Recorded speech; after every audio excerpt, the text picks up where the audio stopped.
মাস থেকে 3 বছরের বাচ্চারা যারা খাবার খেতে চায় না, আবার জোর করে খাওয়ালে বমি করে, যাদের শরীর পাতলা, ওজন কম, মুখ একটু ফ্যাকাশে টাইপের হয়ে যায়, মানে একটু সাদা সাদা টাইপের, আবার হাতের তালু দেখবেন হলুদ হয়ে যায়, তো জানবেন যে সেই বাচ্চার শরীরে রক্তের পরিমাণ কম আছে। তো আপনারা যদি এইভাবে বিট প্রতিদিন খাওয়াতে পারেন, তাহলে বাচ্চাদের শরীরের যে রক্তের পরিমাণ কম আছে না, সেটা ঠিক হয়ে যায়। তবে আমরা সবাই জানি বিট খেলে আমাদের রক্তের পরিমাণ বৃদ্ধি পায়। তো আমরা বড়রা তো খেয়ে নিই, কারণ খেতে হয় সেজন্য খেয়ে নিই, কিন্তু বাচ্চারা না খেতে চায় না। 3 বছরের উপরের বাচ্চারাও এভাবে খেতে পারে, এটা একটি ঘরোয়া উপায়। তো আজ আমি এই বিটরুট দিয়ে বাচ্চাদের পছন্দের একটি রেসিপি বানিয়ে দেখাবো, যেটা বাচ্চারা খুব মজা করে খাবে। আর যারা ছোট বাচ্চা, একদম ছোট, যেমন 6 মাসের বাচ্চা, তাদের তো খাইয়ে দিতে হবে, অথচ তারাও খেয়ে নেবে, তাদের আর বমিও হবে না। তো চলুন তাহলে দেখাচ্ছি।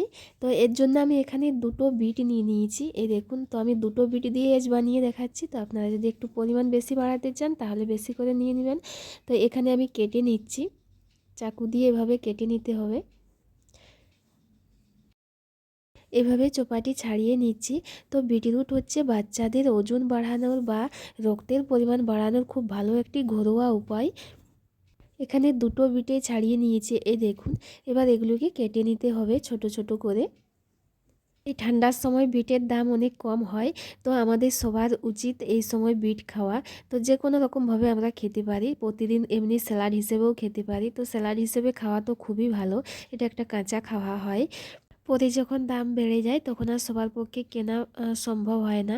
তো এভাবে আমি কেটে নিয়েছি। এবার এখানে একটি মিক্সির জার নিয়ে নিয়েছি, এই জারের মধ্যে এই বিটগুলি দিয়ে দিচ্ছি। দিয়ে না এটা পেস্ট বানিয়ে নিতে হবে। তো একবারে সব হলো না, তাই আমি হাফ দিয়ে দিয়েছি, এবার অল্প জল দিয়ে দিয়েছি। তো এই দেখুন এখানে পেস্ট বানিয়ে নিয়েছি। তো এই সময় আপনারা কোনো ছাঁকনি দিয়ে ছেঁকে নিতে পারেন, কিন্তু আমি ছাঁকিনি, যে গোল দানা ছিল সেগুলো কিছু বাদ দিয়ে দিয়েছি। এবার এখানে কড়ার মধ্যে দিয়ে দিয়েছি, গ্যাস অন করে দিয়েছি। এটা কিছুক্ষণ এভাবে একটু সিদ্ধ করে নেব।